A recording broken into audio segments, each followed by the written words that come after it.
좋은 아침입니다. 아침의 한알 뉴스 종합 비타민 아침의 매일경제 김문미입니다. 오늘의 일면 같이 들어가 보실까요? 매일경제입니다.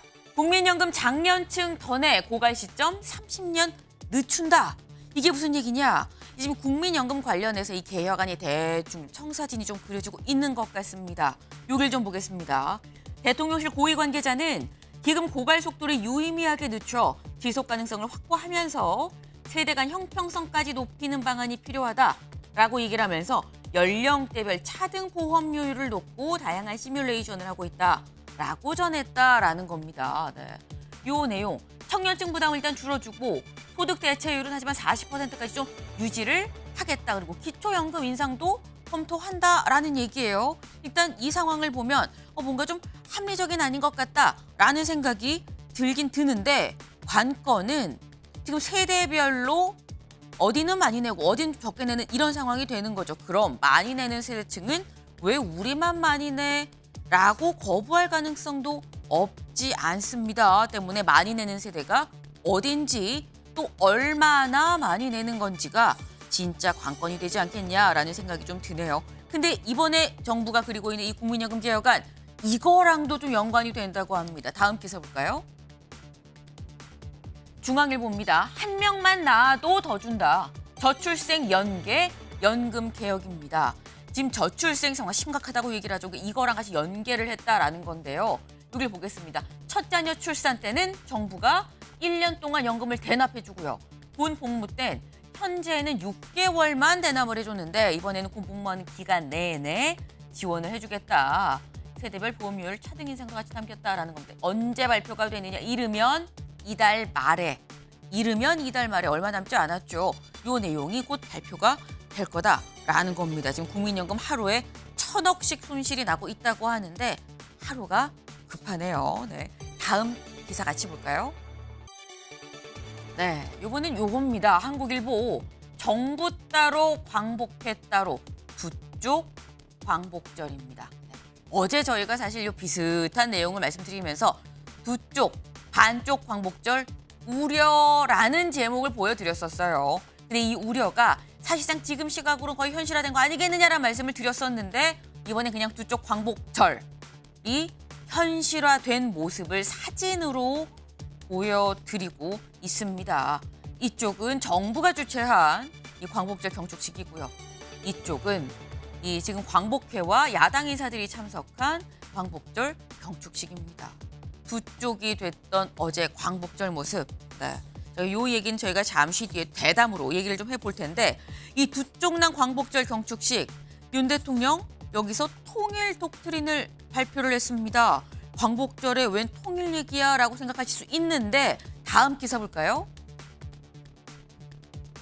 이겁니다. 국민일보 북으로 자유가 확장이 돼야 완전한 광복이 실현되는 거 아니냐. 진정한 광복은 북한까지도 다 통일됐을 때 그때가 진짜 광복이다라고 얘기를 했다라는 거죠. 네. 광복의 의미가 상당히 좀 확장이 된 상황입니다.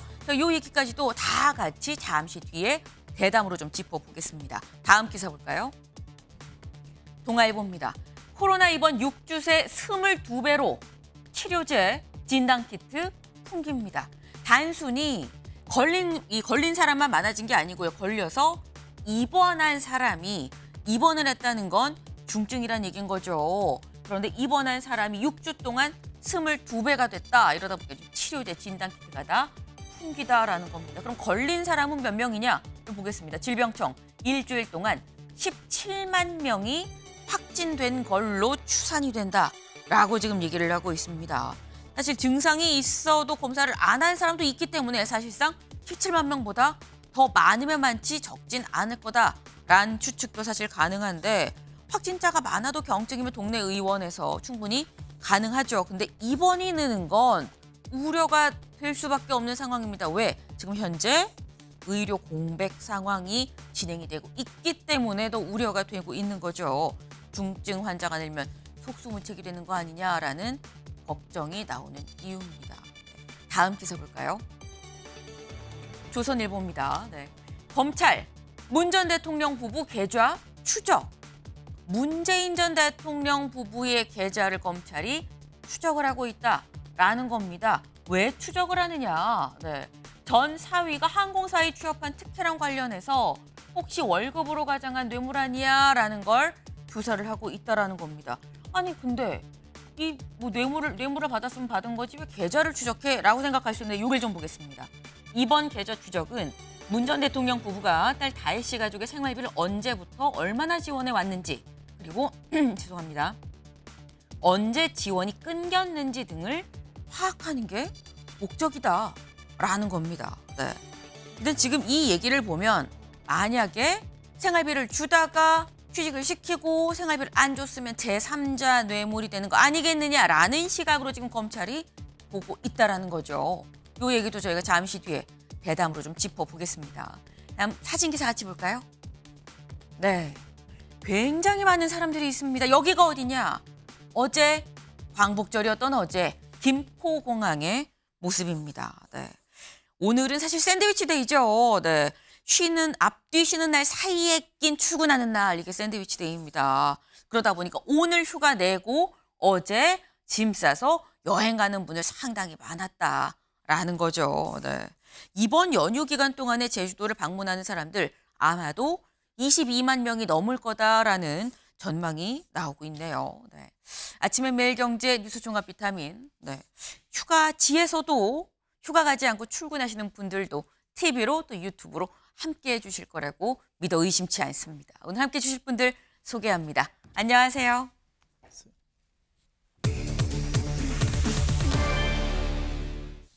반일 보다 극일이라는 걸로 지금 보입니다. 일단 기사 볼까요? 네.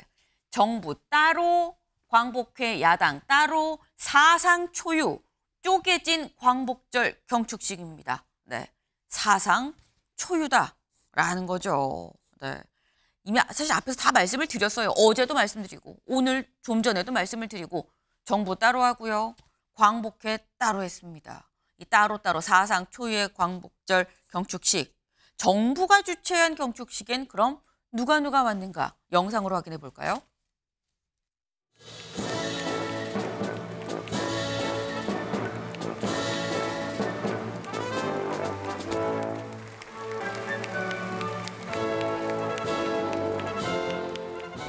인사에 대해서는 이견이 있을 수 있어요. 그런데 광복절은 우리 국민 모두의 축하할 만한 정축 행사잖아요. 그렇게 불참하신 것에 대해서 저는 대단히 유감스럽게 생각합니다.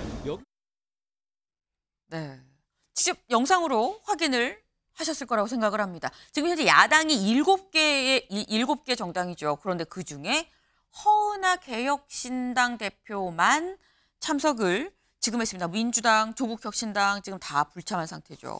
심지어 우원식 국회의장도 불참을 했습니다. 유일하게 개혁신당만 참석을 했는데 참석 이유를 물어보니까 원칙을 지키려고 했다라고 밝혔어요. 7개 야당 중에 지금 유일하게 참석하면서 존재감이 좀 확 드러난 상황이긴 한데 근데 그럼 여기서 드는 의문이 윤영걸 대표님. 네. 개혁신당은 국힘에 더 가까운 겁니까? 민주당에 더 가까운 겁니까?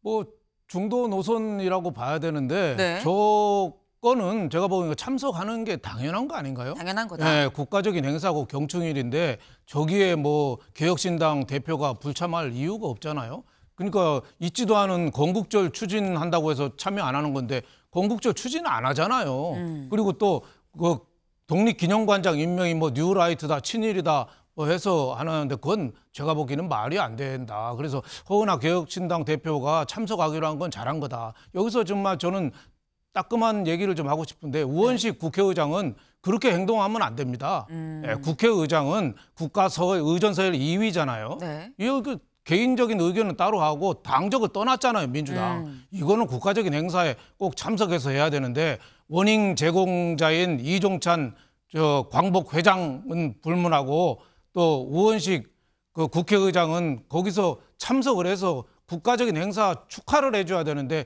저기에 불참을 한다는 거는 좀 이해할 수 없다. 그래서 국민들은 지금 21세기에 와 있거든요. 지금 정치인은 19세기에 가 있어요. 얼마 전에 왜 뉴진스의 그 한인가요? 네. 일본 도쿄돔에서 푸른 산호초 일본 노래 부를 때 일본 사람들이 얼마나 그 흥을 일으켰어요. 네. 그리고 MBC 한일 가왕전에 일본 가수 중년 가수 우타 코코로 리에라는 가수가 우리나라 와서 노래하는데 그렇게 인기를 끌었어요. 네. 유튜브도 수백만 조회수가 나왔잖아요. 국민들은 21세기로 가는데 지금 정치인들만 지금 19세기에서 서로 싸움박질하고 있습니다.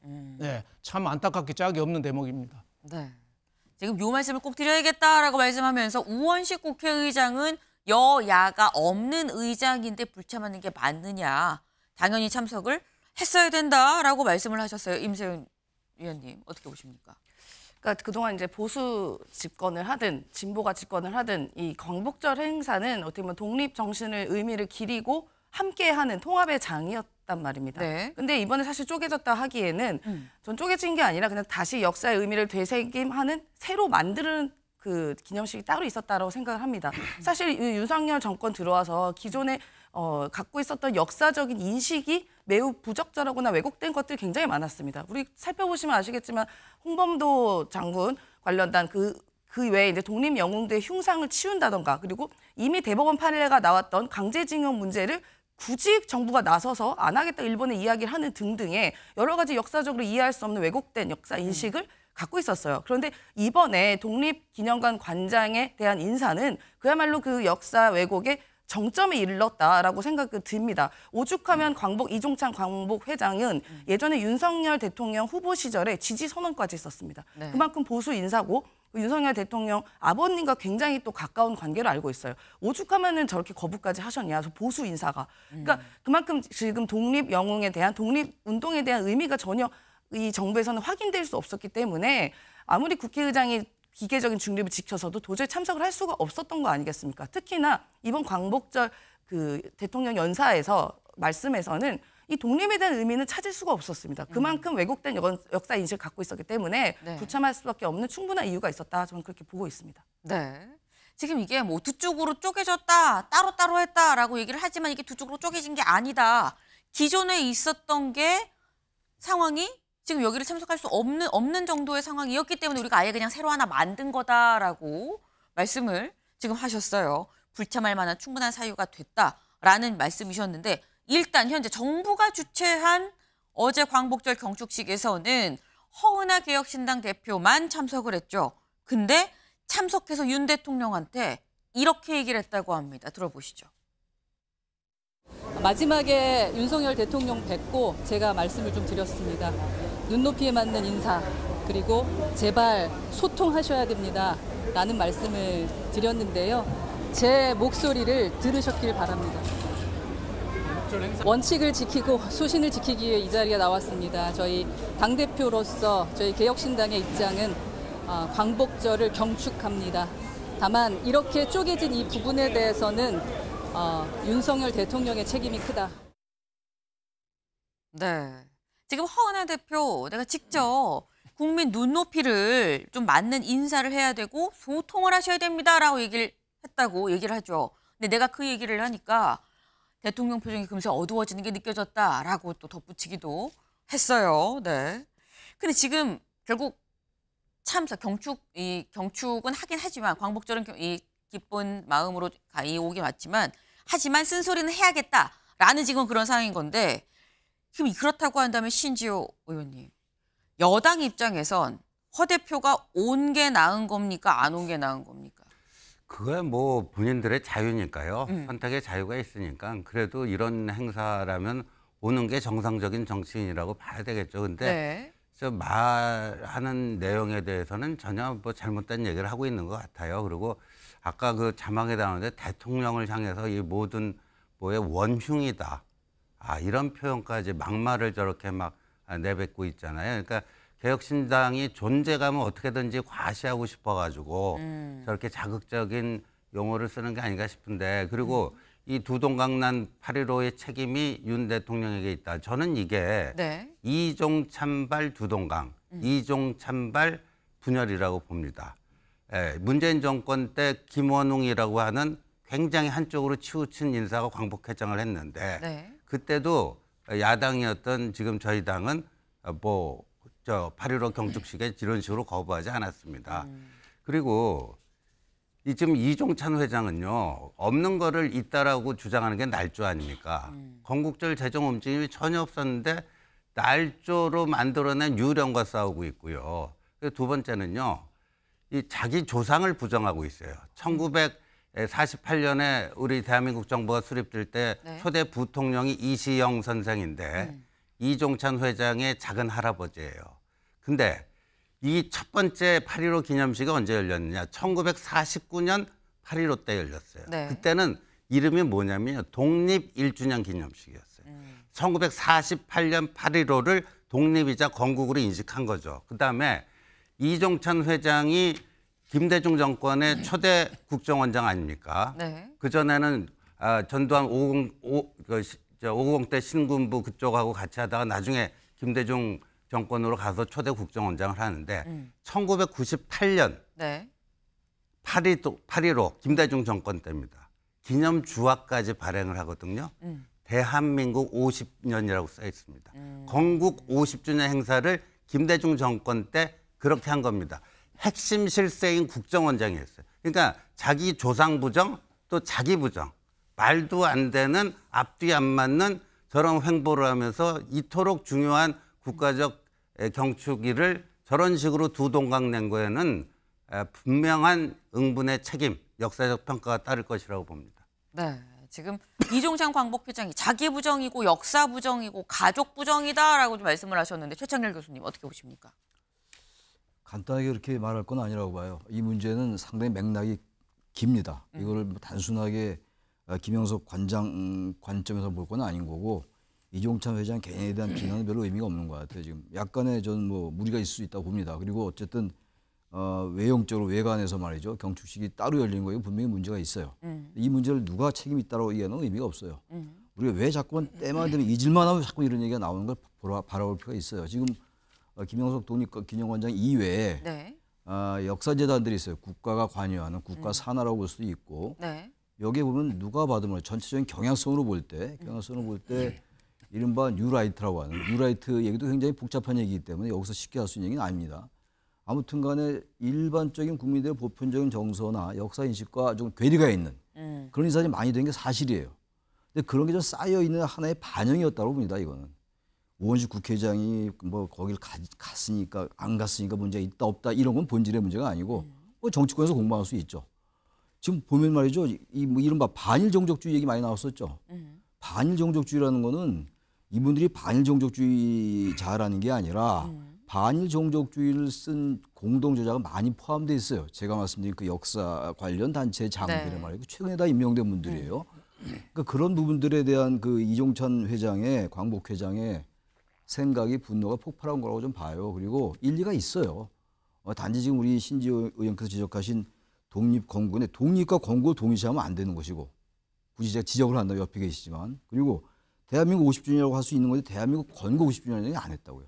이거 자꾸 건국이라고 동시하면서 이종찬 회장 비판한다면 논리가 약간 비약하는 게 아닌가라는 저의 개인 생각이고 아무튼 그건 역시 본질이 아니고 아무튼 간에 대일 문제에 있어가지고 일반적으로 윤 정부 들어와가지고 미래지향적으로 하는 건 좋은데 과거사나 이런 역사 관련 단체나 이런 분들 장들의 이런 입장들이 보면 말이죠 지적할 부분들이 너무 많아요.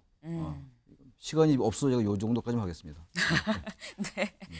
사실 저희가 이 얘기가 이 논란이 불거지면서까지 지금 며칠째 계속해서 똑같이 나오고 있는 얘기입니다. 하지만 교집합을 찾지도 못하고 있는 지금 그런 상황인 거죠. 결국 그래서 그 결과로 어제 광복절이 지금 따로 열렸다라는 이 경축식이 따로 열렸다라는 건데 외형적으로 일단 이건 분명히 좀 문제가 있다. 다만 문제가 어디에 있는 누구 책임이냐를 지금 따질 사안은 아니지 않느냐. 일단 문제를 푸는 게 더 중요하다라는 말씀을 하셨어요.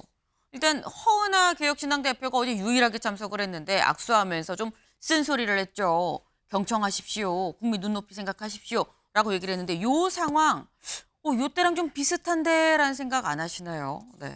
지난 현충일 때 조국 혁신당 대표가 그때 추념식에서 윤 대통령을 만나서 이렇게 얘기를 했다고 본인이 얘기를 했다고 해요.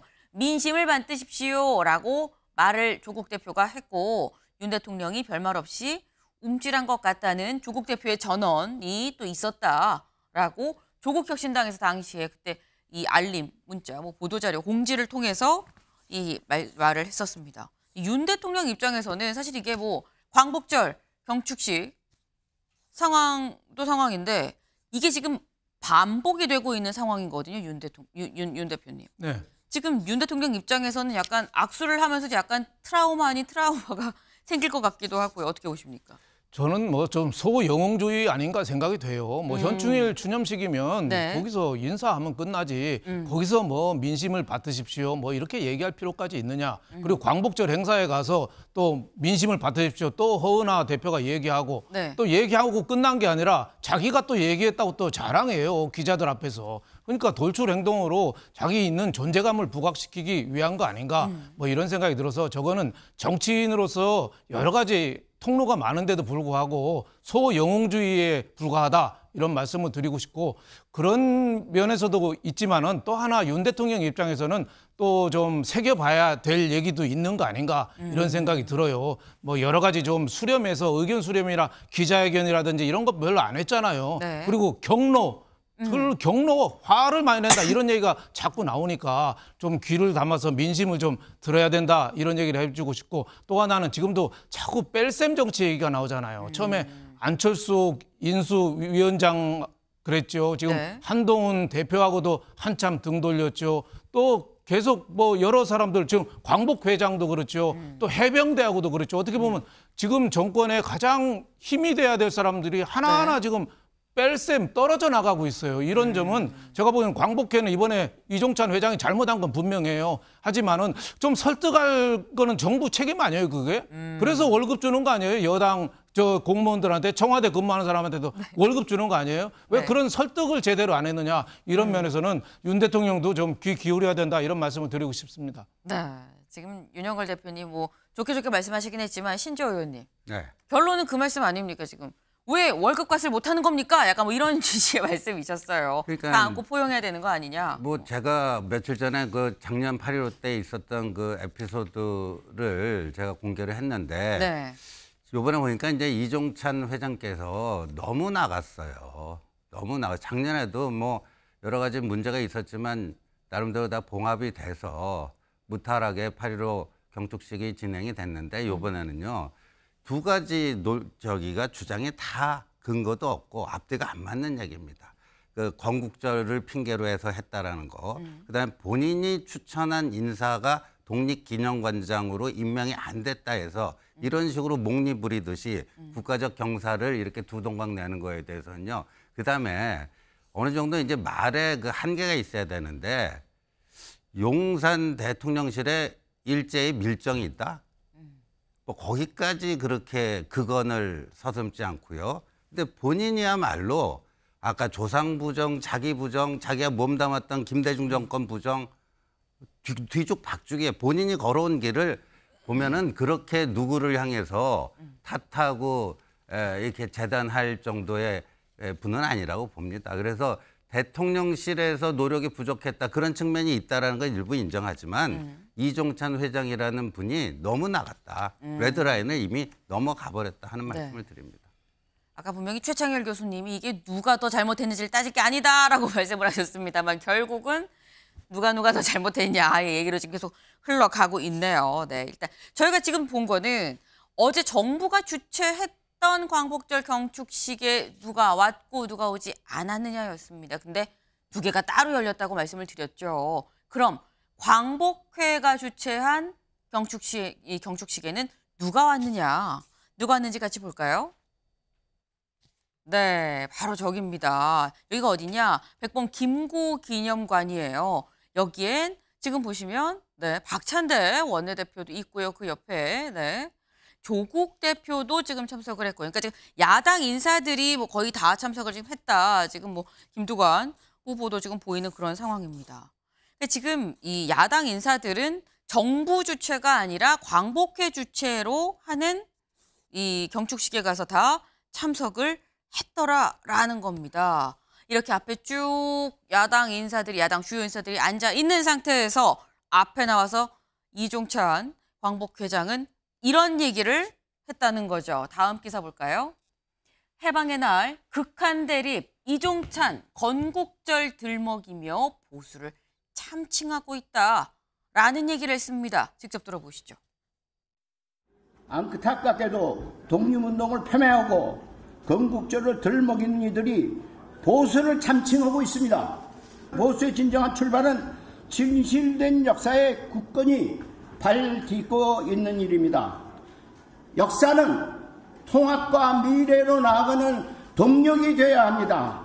분열과 대립의 빌미를 역사에서 찾지 마시기를 간곡히 호소합니다.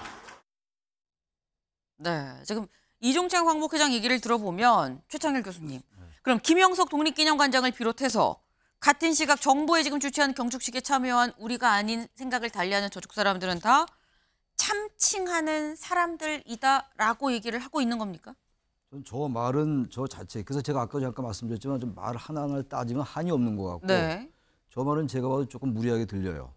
또 하나 이제 아까 말씀하신 윤석열 정부의 대통령실 밀정 이런 얘기 듣기 거북합니다. 그 밀정이라는 얘기는 우리 역사의 어마어마한 아픔이에요. 다 아시잖아요. 영화도 있었고 말이죠. 근데 그런 말씀까지 하고 그러는데 전 조금 이제 언어가 과하다. 우리가 정치인들의 그 막말 얘기 많이 하잖아요. 전 이종찬 회장의 말이만 막말이라고 정의 내리는 건 전혀 아닙니다만 굳이 그런 말 가지고 서로 지금 이 시비를 걸 건 아니에요. 지금 제가 자꾸 본질을 말씀드리는 게 네. 건국절을 이 정부에서 하겠다는 얘기를 안 했습니다. 이번도 건국절을 앞으로 안 하겠다는 걸 얘기를 하면 참석하겠다고 얘기했는데 네. 대통령실의 얘기는 우리는 건국절을 주장한 적이 없다. 앞으로도 안 하겠다. 그러니까 그건 된 거예요. 근데 문제는 이제 이 건국절이라는 게 건국이라는 단어가 항상 이런 상황 때마다 튀어나옵니다. 그러니까 건국은 나라를 세우는 거 아니에요? 그러니까 일반적으로 보수라든지 이른바 뉴라이트 계열의 학자가 다 그런 건 제가 아닌 걸로 알고 있는데 이른바 이제 그쪽에서 좀 강한 경향성을 띠고 있는 분들은 1948년도 8월 15일을 건국을 했으면 좋겠다는 이미 나왔었잖아요. 건국 박근혜 정부 때도. 근데 그게 적절치 않기 때문에 항상 수면 아래로 가라앉았어요. 근데 그게 항상 보수 진영의 일부에서 그게 항상 이렇게 관통하고 있다고 저는 알고 있어요. 지금. 아마 그 얘기를 이제 이종찬 회장이 했는데 이번에 어쨌든 정부는 건국절은 안 하겠다고 얘기했으니까 저 얘기를 하면 자꾸 명목에서 딸린다고요. 그러니까 이종찬 회장은 더 강하게 더 논리적으로 접근했어야 돼요.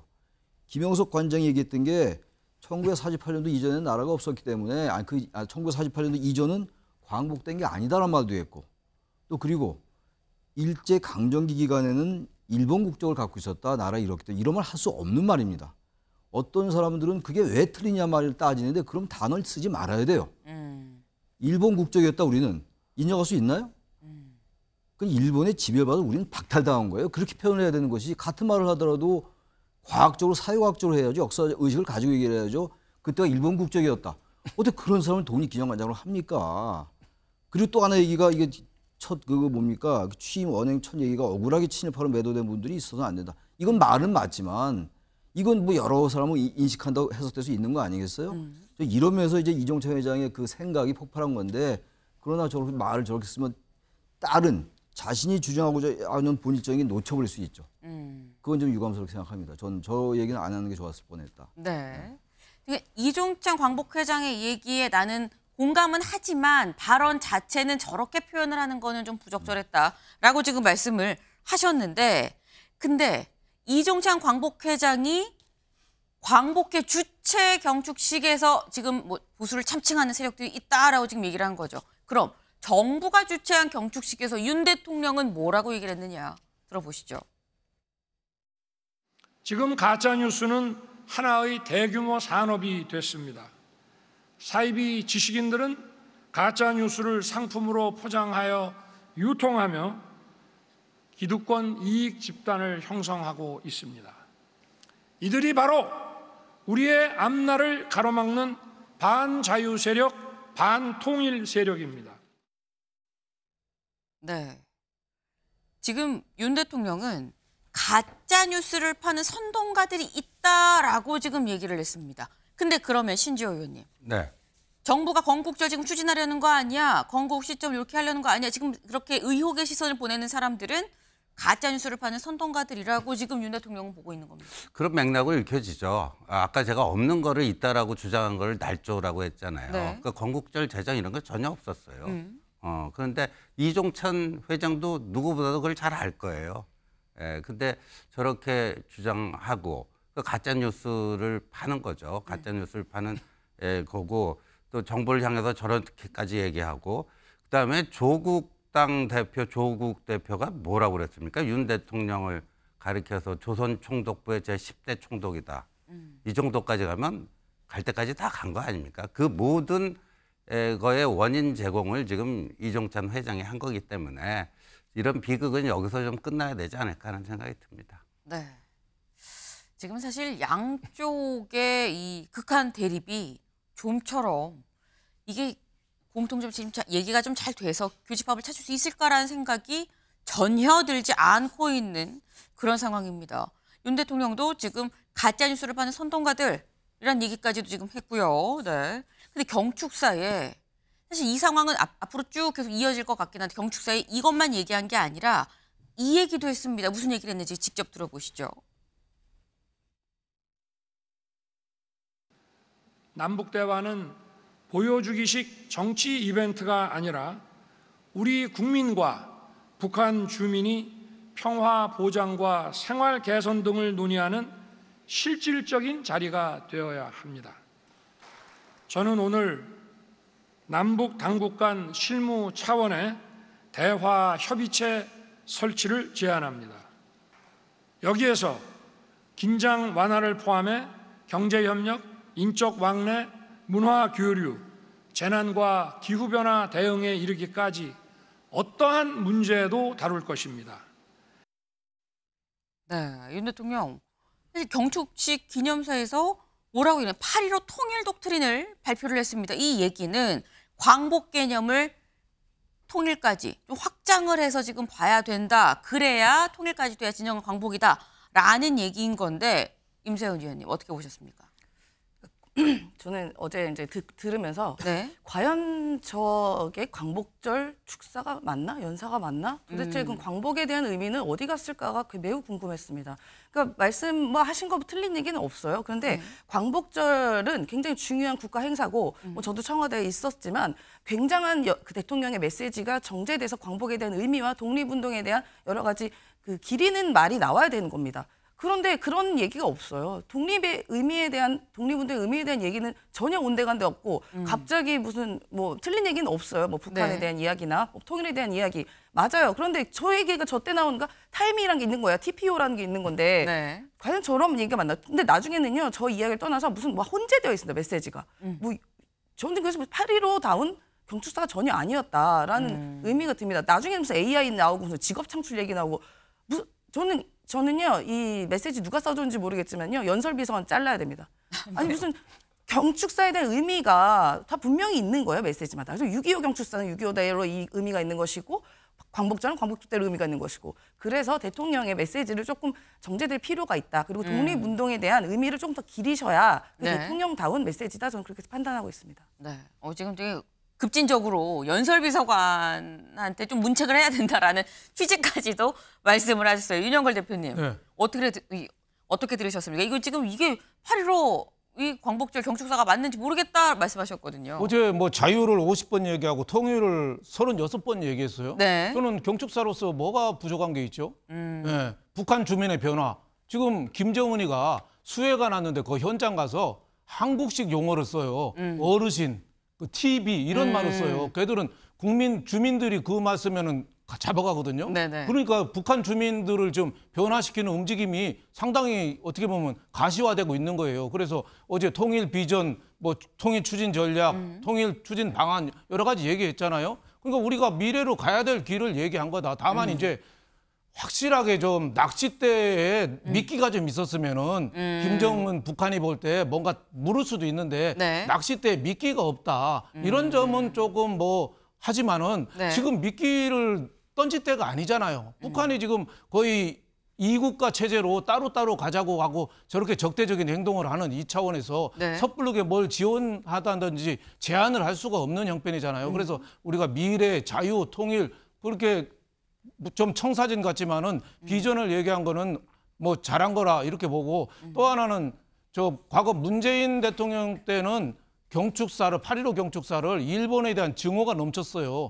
저는 그 일본에 대해서 뭐 일제라든지 이런 용어 안 쓴 게 뭐 조국 그 대표는 네. 뭐 총독 같다 뭐 이런 얘기 하지만 그건 지나친 거고 좀 한일 관계에 좀 성숙된 거 아닌가 이렇게 생각이 돼요. 지금 우리나라가 일본 저 국민 총소득 6위로 일본을 제쳤어요.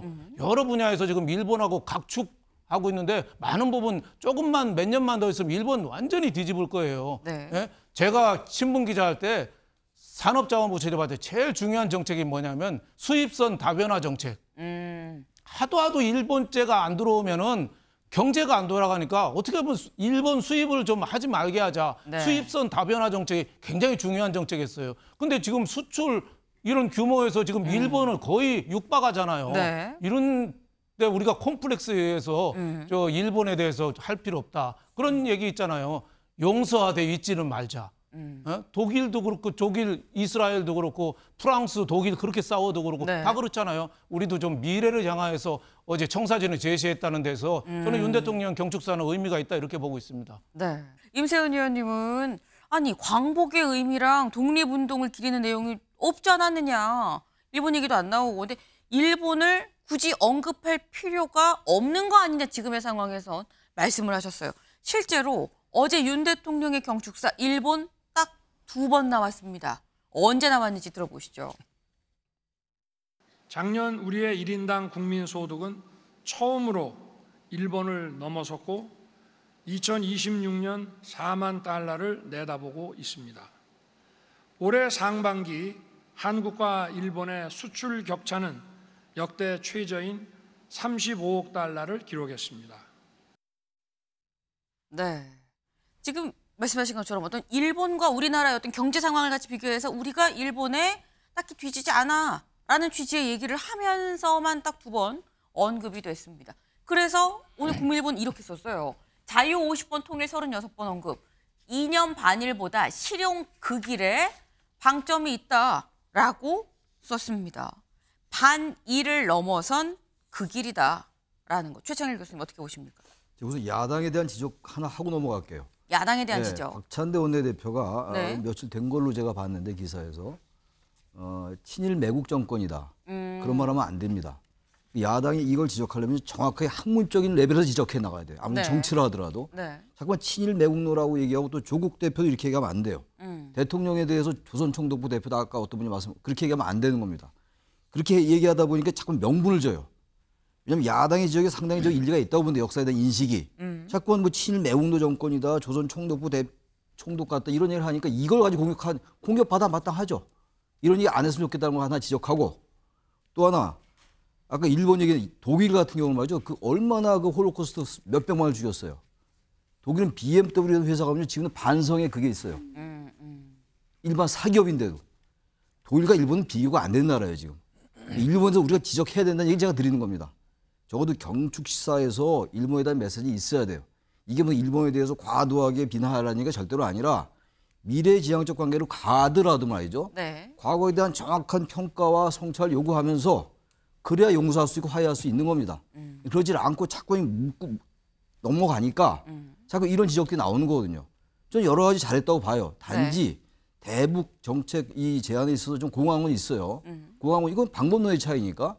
근데 그걸 뭐 다 얘기할 수는 없고 공허한 건 있다 하더라도 나름대로 의미가 있는 건데 단지 제가 지적하고 싶은 건 저도 일본에 대해서 일본이 지금 독도를 자기 나라 따라 주장하고 있잖아요. 영유권을 말이죠. 네. 그거 지적해 줘야죠. 위안부나 강제징용 같은 거. 그 지적하는 게 일본에 대해서만 나쁘게 가자는 게 아니지 않습니까? 그런 것들 야당이 정확하게 온화한 언어로 지적해 나가야 돼요. 그러면 여권에서 말을 못할 거 아니겠어요? 이렇게 자꾸 친일맹도 정권이다, 뭐 조선총독부 대통령을 보고 조선총독부 총독 말이 되는 얘기냐고요, 이게. 이러다 보니까 이게 싸움을 하고 이 여권에서 이른바 뉴라이트 계열 잘 됐다 봐라, 저렇게 엉터리로 비난하지 않냐라는 명분만 준다 이런 얘기예요. 보다 아주 정확하고 정교하고 사회과학적으로 접근해라. 네. 야당한테 그거 하나 지적하고 싶고 네. 정권도 너무 국민들이 볼 때 너무 일본에 대해서는 작아지는 듯한 느낌 같은 거 이런 것도 좀 성찰해라. 그런 여론이 있다는 거에 대해서 네. 그 말씀 드리는 겁니다. 알겠습니다. 최 교수님 오늘도 살짝 화가 나셨어요. 네. 지금 처음에 야당에 대해서 한마디를 좀 짚고 넘어가야겠다, 한마디 해야겠다 하셔서 야당을 갑자기 생각을 했는데 지금 윤 대통령의 경축사가 잘못이 됐는데 그거를 왜 야당이 제대로 지적을 못하느냐, 지적을 이런 식으로 하면 안 된다라는 취지의 그런 취지의 지금 말씀이셨습니다. 네. 일단 지금 현재는 그 길도 그 길도 좋고 미래지향적인 건 좋지만 짚을 건 짚어야 된다. 독일과 일본이 지금 같은 상황으로 참여를 하고 있는 게 아니지 않느냐라는 말씀을 또 하셨어요. 지금 저희가 얘기 중에 뭐 이 윤 대통령의 경축사 관련해서 뭐 조국 대표가 한 얘기, 박찬대 원내대표가 한 얘기를 저희가 쭉 살짝 나왔는데 어제 이재명 대표가 SNS에 글을 이렇게 썼습니다. 뭐라고 얘기를 했느냐. 윤석열 정권은 역사의 전진을 역행하고 있다. 우리 국민의 민생엔 거부권을 남발하면서 일본의 역사 세탁엔 앞장서서 퍼주기만 한다. 라고 얘기를 했습니다. 그러면서 부끄러운 광복절이다. 라고 얘기를 했어요.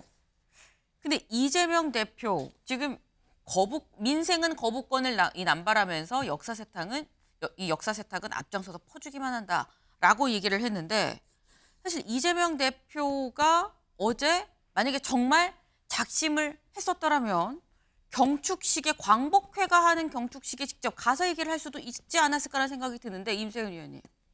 근데 가진 않고 일단 SNS 글만 올렸습니다. 요거는 어떻게 봐야 되나요? 국민들한테 드리는 메시지인 것이죠, 사실은. 사실 아까 뭐 허은하 전 의원이라던가 조국 대표가 가서 뭐 악수하면서 이야기하지만요, 저는 그거 쓸데없는 짓이라고 봐요. 왜냐? 들어도 말 안 듣습니다. 지금까지 봤잖아요. 그럼 뭐 가서 뭐 얘기 한들 듣겠습니까? 지금 이미 국민들은 그 윤석열 정권은 심판을 여러 번 했어요. 그게 이제 국민이 드리는 경고 아니겠습니까? 네. 예전에 이제 강서구청장 재보궐선거, 그다음에 이번에 총선이 제대로 된 심판을 한 거죠. 대통령님 제발 국정운영 이렇게 하지 마세요.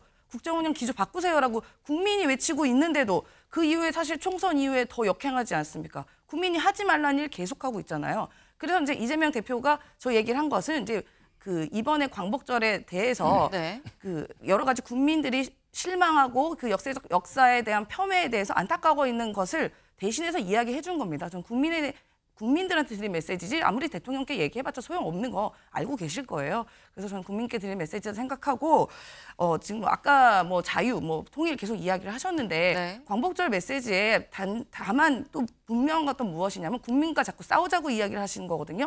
아까 얘기가 뭐 반자율, 선동가, 뭐 가짜뉴스 배포자 이렇게 얘기하는데 작년에 있는 광복절에서도요.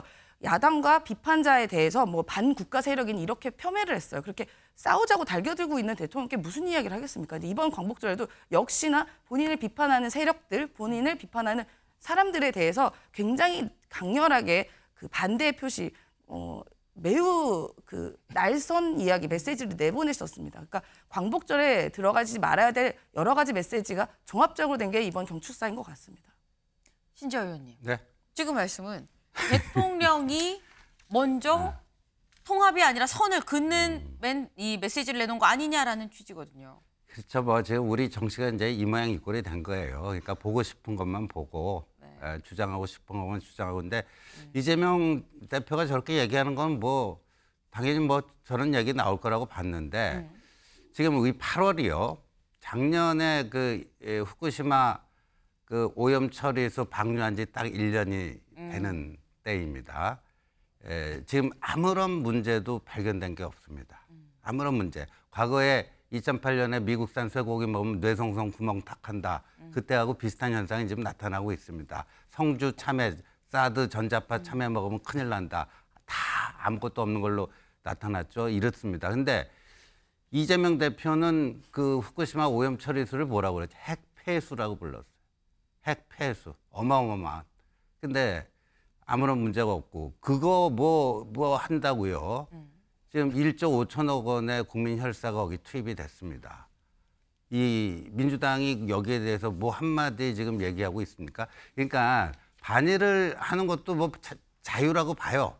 뭐 선택의 자유가 있으니까 그렇게 뭐 주장의 자유는 있는데 이 반일을 하는 진정한 이유는요. 자신들의 정치적 이익을 위해서 하는 거지 진짜 일본 사람들이 아파하는 반일이 아니에요.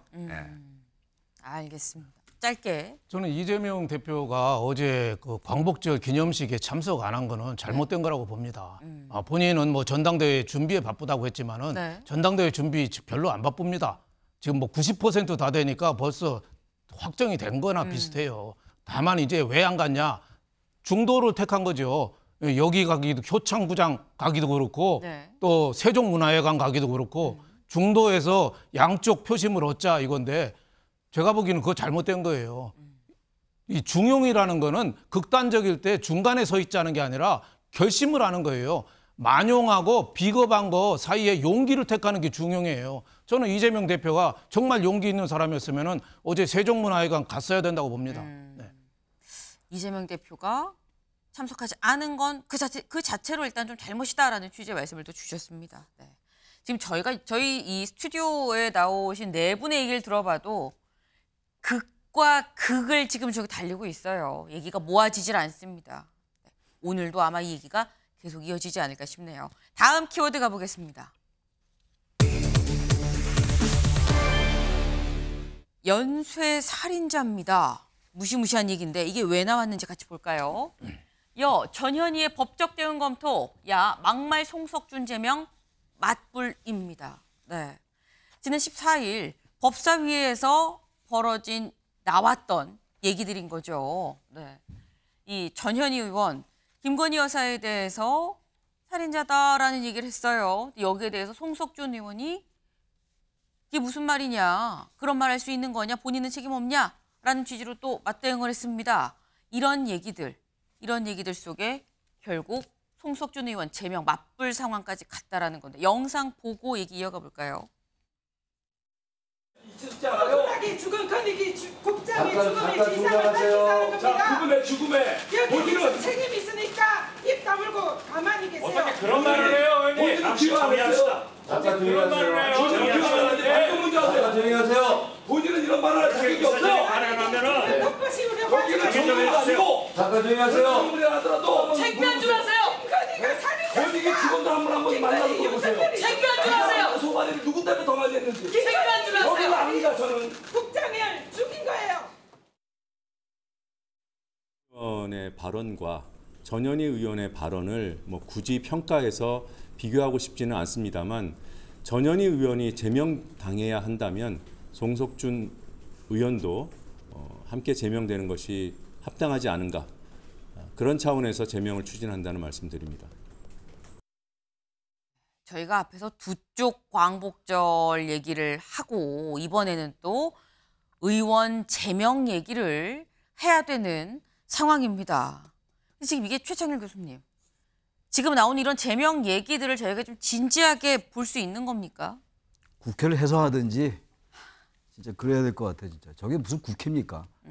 아무리 면책 특권이 있어도 살인자란 말, 만약 여기서 누가 살인자란 말하면 놔두겠어요? 저 전현희 의원 저렇게 얘기하면 안 돼. 제가 아까 야당 인사들에 대한 비판 좀 했지만 네. 말을 말이죠. 그러니까 내용과 관계를 자꾸 말로 싸우잖아요. 말로. 왜 말을 점잖게 못합니까? 그럼 말을 쌍욕을 하고 저렇게 극단적인 얘기를 해야만 자기 의견이 전달되나요? 삼류도 저렇게 하나, 삼류도 저렇게 안 합니다, 절대. 제명 당연히 돼야 되는데 제명된 예가 없어요, 대한민국 국회에서. 국회 윤리특위 지금 아무런 작동도 안 하고 있습니다. 다 저것도 쇼예요. 더 이상 평가할 가치도 없다. 여기서 끝내겠습니다. 더 이상 딴 얘기 안 하겠습니다. 네, 지금 살인자라는 말을 쓰는 게 맞느냐, 이건 또 강하게 또 비판을 하셨어요. 근데 그 얘기에 사실 국민의힘에서 전현희 의원 제명 촉구 결의안을 올렸죠. 여기에 대해서 또 맞불로 송석준 의원도 제명. 이게 만약에 통과가 되면 전현희 의원, 송석준 의원 둘 다 제명이 돼야 된다라는 건데 지금 말씀처럼 제명된 사람이 어디 있느냐라는 거예요. 근데 지금 이런 상황에서 여야가 제명 대 제명으로 맞불을 놓고 있는 이런 상황에서 김종혁 국민의힘 최고위원이 SNS에 이런 글을 올렸습니다. 국가원수와 부인을 아무런 근거 없이 살인자로 몰아도 되는 겁니까? 당신네 당에 있는 어떤 분과 관련해 5명쯤이 이해할 수 없는 죽음을 맞았는데 그럼 그분은 연쇄살인자냐라는 말이 목까지 차올랐습니다. 라고 얘기를 했습니다. 연쇄살인자라고 얘기를 한 건 아니고 그 말이 목까지 차올랐어요 라고 말을 또 이 글로 지금 올린 겁니다. 이거 임세영 위원님, 이 얘기는 어떻게 보십니까? 여기서는 사실 당신의 당에 있는 어떤 분과 관련해 5명쯤 이해할 수 없는 죽음을 맞았다고 이렇게도 지적을 했어요. 그 누구인지 어떤 분이 돌아가셨는지 말씀을 해주시면 좋겠는데 전 누구지 납득이 안 되거든요. 네, 그래서 그냥 얘기하시면 되지 굳이 SNS에 좀 비겁하게 뒤에서 이야기를 합니까? 앞에서 말씀하시면 되죠. 그러니까 저는 이게 본질이 물론 뭐 이렇게 말씀하신 게 국가 원수와 부인을 이렇게 막 살인자 이렇게 내모는 거는 뭐 잘못된 거죠. 근데 하지만 그 본질을 좀 살펴봤으면 좋겠다라는 겁니다. 왜냐하면 사실 그 김건희 여사의 디올백 관련해서 권익위가 이해할 수 없고 국민적 상식과 어긋나는 그러한 그 결론을 낸 거 아니에요? 그래서 돌아가신 그 분도 어떻게 보면 그 부분이 답답하고 좀 모욕적으로 느꼈기 때문에 그렇게 뭐 이렇게 답답함을 느꼈다라고 이제 네. 여기저기 이제 지인들이 이야기를 해주고 계시잖아요. 그러면 본질적으로 디올백 관련해서 어떤 입장을 좀 내셔야 되는 게 맞지 않나 싶어요. 대통령실도 계속 이게 뭐 청탁금지법 아니니 뭐가 아니니 이게 뭐 국가 기록문이 뭐니 그런 쓸데없는 얘기하지 마시고 관련된 이야기를 하시면 됩니다. 그리고 이게 뭐 부정청탁금지법에는 뭐 안 사실로는 바로 신고를 해야 되는 의무가 있잖아요. 근데 지금 윤석열 대통령 님 모르시지 않습니까? 심지어 이제 올 초에 있는 대담에서도 박절하지 못해서 뭐 부인께서 받았다 얘기를 했었으면 아는 거잖아요. 그러면 신고를 하셔야지 신고 안 하셨잖아요. 그냥 뭉개고 있으면 되는 문제가 아닙니다. 아니면 입장 표명을 하셔야 되는 게 맞아요. 뭐 잘못했으면 잘못했다. 사과하고 싶으면 사과한다. 아니면 뭐 그 영부인께서 수사를 받아야 된다라는 입장 표명이 없이 계속 뭉개고 있으니 이 사단이 난 거 아닌가. 그래서 지금이라도 빨리 입장 표명을 하시는 게 우선이지 않을까. 좀 그렇게 판단하고 있습니다. 네, 최 교수님 짧게. 제가 짧게 말씀드릴게요. 아까 제가 본질이 아니다라는 말씀드렸잖아요. 네. 이건 살인자란 말이 본질이에요. 이거는. 왜냐하면 이 단어라는 건 말이죠. 단어가 정도의 문제가 있어요. 어떤 단어는 그래 저건 하나의 그냥 정치 공방의 수사니까 네. 정치 수사니까 넘어갈 수 있는 것도 있고 네. 저렇게 극단적인 단어는 좀 문제 삼아야 되는 단어예요. 저거는. 법률적으로 따져봐야지 알겠죠. 근데 왜 자꾸만 살인자라고 단정을 하냐고요. 저렇게. 무슨 법률적으로 단정했으므로 명예훼손죄다 이런 얘기를 하는 게 아니라 네. 면책특권 있으니까 뭐 거긴 해당 안 되겠습니다만 적어도 국회의원들은 국민의 대의기구들이잖아요. 헌법기관이라는 거 아닙니까? 전 국회의원들에게 헌법기관이란 쓰는 것도 민망해서 못 쓰겠는데 아무튼 그렇게 얘기하니까. 근데 어떻게 저 상임위에서 저런 말을 하냐고요. 살인자란 말을. 그래서 김종혁 최고가 한 얘기는 다 아는 얘기 한 거예요. 그냥 이름 나열하면 그게 또 복잡해지니까 얘기한 거기 때문에 저에겐 할 수 있는 얘기죠. 김종혁 최고가. 제가 김종혁 최고를 내가 두둔할 마음은 전혀 없습니다만. 김종혁 최고위원이 연쇄 살인자냐라는 말이 목까지 차올랐다. 요거는 어떻게 보세요? 그러니까 그 얘기는 근데 목까지 차올랐단 말은 또 달라요. 저것도. 살인자다라고 얘기 안 해. 저렇게 말이 조심스러운 거죠. 저렇게. 네. 단어 한마디 한마디가. 우리가 사석에서 막걸리 먹을 때 얘기는 할 수 있어요. 네. 저건 어쨌든 간에 공인들이잖아요. 그러니까 나름대로 저 말도 안 하는 게 좋은데 네. 그만큼 조심한 흔적이 보이잖아요. 그래도. 5명쯤 이해했으면 5명 누군지 대충 우리도 감이 잡혀요. 네. 그분은 어떤 분인지 알고 제가 어떤 분인가 관련이냐 어떤 분이 누군지 물어보진 않았지만 네.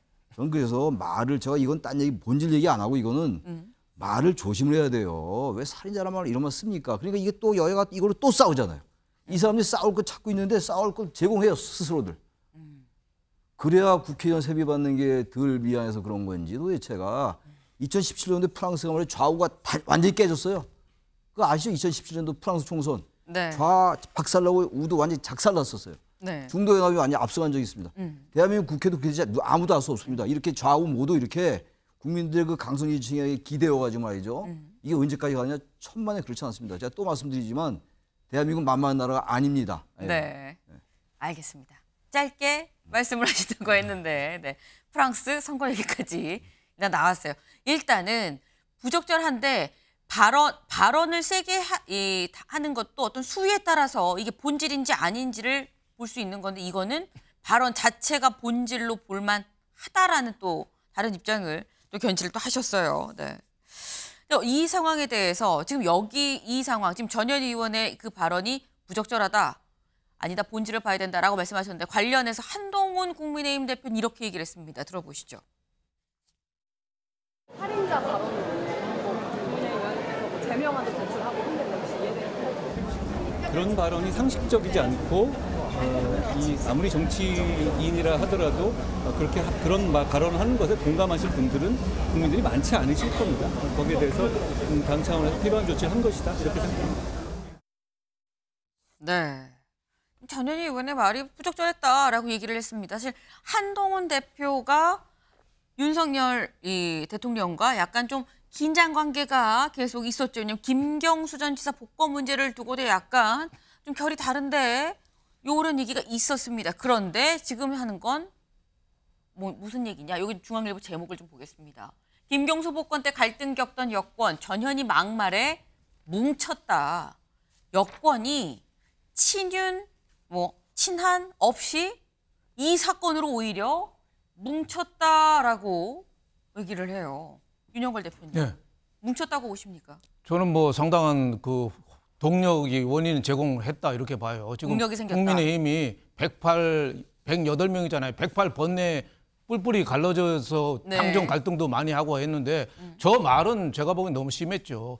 최 교수님 말씀이 맞아요. 저거는 살인자라는 말은 그 말 자체가 본질이에요. 무슨 뭐 배경이니 어쩌고 국가 원수에 대해서 살인자라고 어떻게 국회에서 얘기합니까? 저런 국회는 진짜 해산해버려야 돼요. 빨리 헌법 바꿔서 저런 국회 없애버려야 돼요. 저렇게 논리도 없고 상식적이지도 않고 저 대응하는 것도 저는 한동훈 후보 대표가 말 잘했다고 봐요. 저기에 또 감정적으로 대응하지 않고 아무리 정치인이라도 거친 말을 하는 정치인이라도 그런 발언하는 것에 대해서 공감하실 국민이 많지 않을 거다. 다음 선거에는요. 저는 말을 진짜 절제된 말 하는 그런 당에 아마 국민들의 마음이 갈 겁니다. 그래서 저런 식의 하면은 민주당은 제가 보기에는 더 이상 설 자리가 없을 거다 이렇게 봅니다. 네. 지금 두 분이 공통적으로 국회를 해산해야 된다. 이게 무슨 상황이냐라고 또 말씀을 하셨어요. 네. 해산되기 전에 정화작용이 일어나길 간절히 좀 바라봅니다. 다음 키워드 넘어가 보죠. 제3자 뇌물 물음표가 붙었습니다. 기사 볼까요? 검찰 문 전 대통령 부부 계좌 추적입니다. 아까 저희 살짝 봤죠. 문재인 전 대통령 부부의 계좌를 추적하는 이유가 전 사위가 항공사에 취업을 했는데 이 취업에 혹시 이게 특혜가 있었던 거 아니야 여부를 들여다보면서 문재인 전 대통령 부부의 계좌도 같이 본다는 겁니다. 그럼 대체 아니 사위가 뭐 취업 특혜 취업을 하면서 대체 뭐 얼마를 받았길래 이거를 뭐 지금 계좌까지 다 열어보는 거야? 라고 생각할 수 있는데 다음 기사 볼까요? 검찰 다혜씨 가족 타이 이스타젯으로부터 2억 넘게 지원을 받았다. 그러니까 지금 문재인 전 대통령의 딸 다혜씨의 이 당시의 배우자 이 전 사위가 취직을 하고 난 다음에 받은 돈이 타이 이스타젯으로 회사로부터 받은 돈이 2억이 넘게 지원을 받았다라는 겁니다. 근데 이게 대체 문재인 전 대통령 부부 계좌로 월급을 받은 것도 아니고 왜 여기를 보는 거야? 라는 거예요. 여길 좀 보겠습니다. 차장검사 출신 한 변호사는 자녀가 독립생계를 유지하지 못한 상태에서 부모가 주던 생활비를 타이 이스타젯 등 이상직 전 의원 측이 대신 내줬다면 그 돈은 이 전 의원이 문 전 대통령에게 준 뇌물로 볼 여지가 충분해 보인다라고 말했다라는 겁니다. 그러니까 그 전 사위, 딸 내외가 생활비가 없어서 그동안 생활비를 지원을 해줬었는데 생활비를 지원을 해주다가 취업이 되고 그다음에 생활비 지원을 안 해준 게 계좌를 열어서 확인이 된다고 하면 이건 제3자 뇌물 아니야 라는 시각이 지금 검찰이 보는 시각이에요. 임세훈 의원님 어떻게 보십니까? 제3자 뇌물 혐의. 이러려면 두 가지가 충족이 돼야죠. 그러니까 전제에 의해서 이야기를 하면 안 되는 겁니다. 그럼 첫 번째, 취업 특혜가 있었냐에 대해서 이제 알아봐야 되는 것이고요. 만약 취업 특혜가 있었다면 뭐 여러 가지 조사 과정이 필요하겠죠.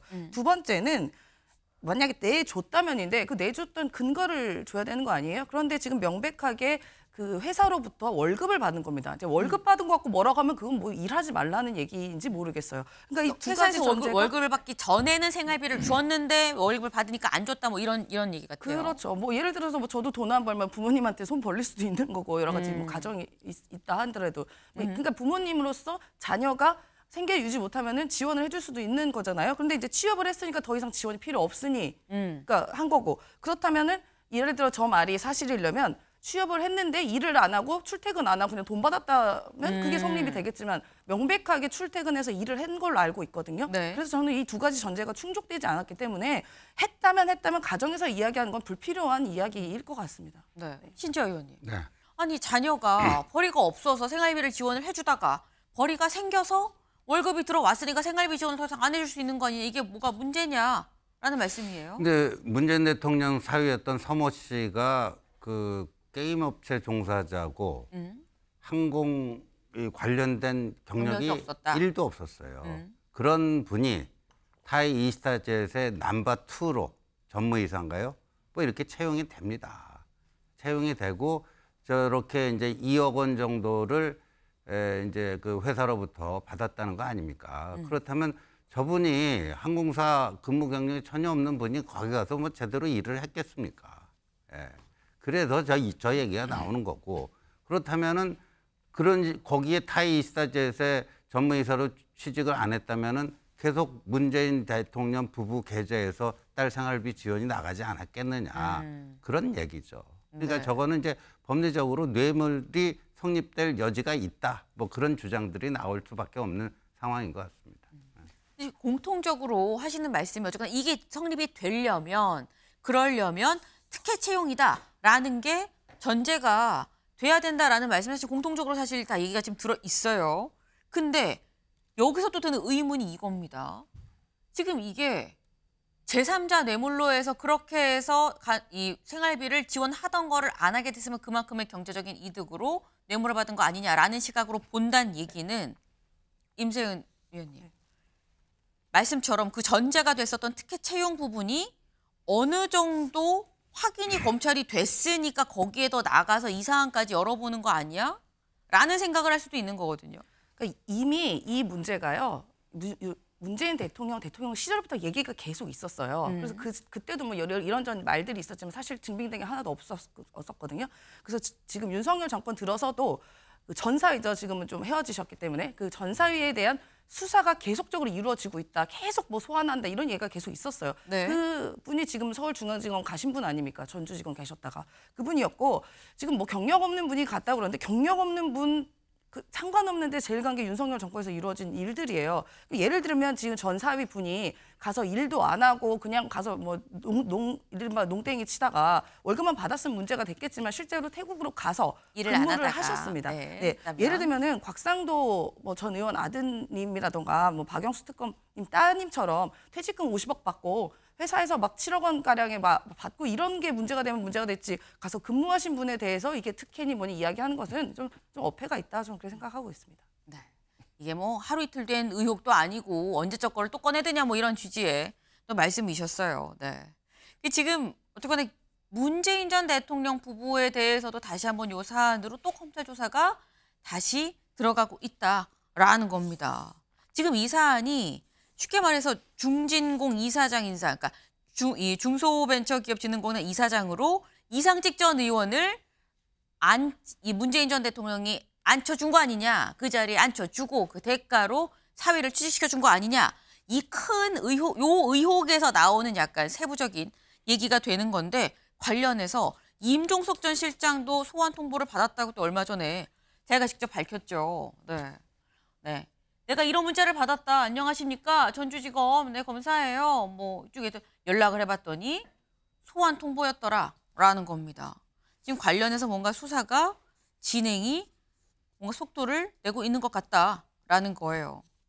근데 지금 임종석 전 실장도 그렇고 문재인 전 대통령도 그렇고 우리가 다 지금 현재 민주당 내에서 친문이라고 얘기를 하죠. 지금 계속 그동안 쭉 있었던 의혹인데 왜 그러느냐라고 얘기를 하지만 그 의혹들도 지금 다시 또 검찰 수사가 속도가 붙는 것 같은 이런 상황. 근데 이런 상황에서 또 다른 변수가 하나 생긴 게 뭐냐. 김경수 전 지사, 네, 신문 적자라고 얘기를 하는 김경수 전 지사가 복권이 얼마 됐습니다. 복권이 되고 난 다음에 바로 여론조사가 나왔어요. 여론조사 같이 볼까요? 네, 이겁니다. 이재명 28.5, 한동훈 19.8, 네, 다 우리가 아는 뭐 조국, 오세훈, 홍준표 그리고 김경수 전 지사가 5.4%의 지지가 나왔습니다. 윤영걸 대표님. 네. 김경수 전 지사 지금 아직 국내 들어오지도 않았거든요. 복권만 됐어요. 근데 5.4%다 지지가. 어떻게 봐야 되는 겁니까? 신문에서는 지지율은 아직 미풍이다. 김경수 전 지사.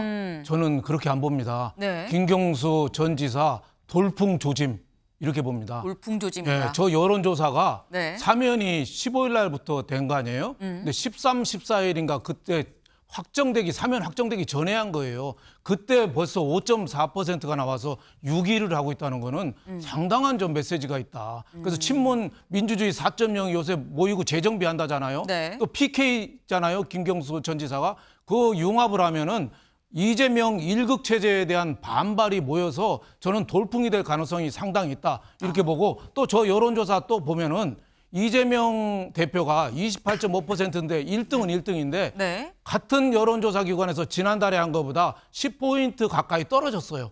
지금 올라야 되거든요. 지금 전당대회 앞두고 컨벤션 효과 북치고 장구치고 지지율이 막 올라야 되는데 네. 급락을 했어요. 왜 그렇겠어요? 이재명 1극 체제에 대한 반발 그리고 김경수 전 지사에 대한 어떻게 보면 기대, 희망 뭐 이런 게 뭉쳐서 한 거 아닌가 저는 이렇게 보고 있습니다. 미풍이 아니라 돌풍 예고다라고 또 말씀을 하셨어요. 돌풍이 될지 미풍으로 남을진 지켜봐야 되겠죠. 저희가 준비한 소식 오늘 여기까지입니다. 오늘도 좋은 하루 보내세요.